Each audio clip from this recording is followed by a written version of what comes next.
রাস্তার পাশে একটি রেস্তোরাঁয় চেয়ার টেবিলে বসে অন্যমনস্ক হয়ে বার্গার খাচ্ছিলেন এক তরুণী।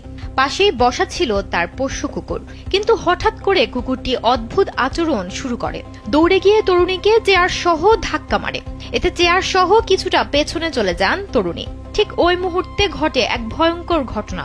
দ্রুতগামী একটি গাড়ি নিয়ন্ত্রণ হারিয়ে ওই তরুণী যেখানে বসেছিলেন সেখানে এসে ধাক্কা মারে।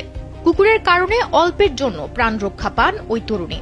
নিশ্চিত মৃত্যুর হাত থেকে রক্ষা পেয়ে কুকুরকে জড়িয়ে ধরেন তিনি।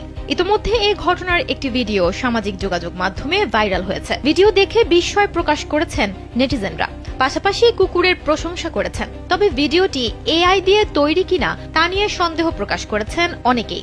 একজন ইন্টারনেট ব্যবহারকারী লিখেছেন, অলৌকিক, কুকুরটি যা করেছে তা অতুলনীয়, এজন্যই কুকুর বাকি সব প্রাণীদের থেকে আলাদা। অন্য আরেকজন লিখেছেন, কুকুরের অদৃশ্য ইন্দ্রিয় আছে, ওরা আগে ভাগেই সবকিছু বুঝতে পারে।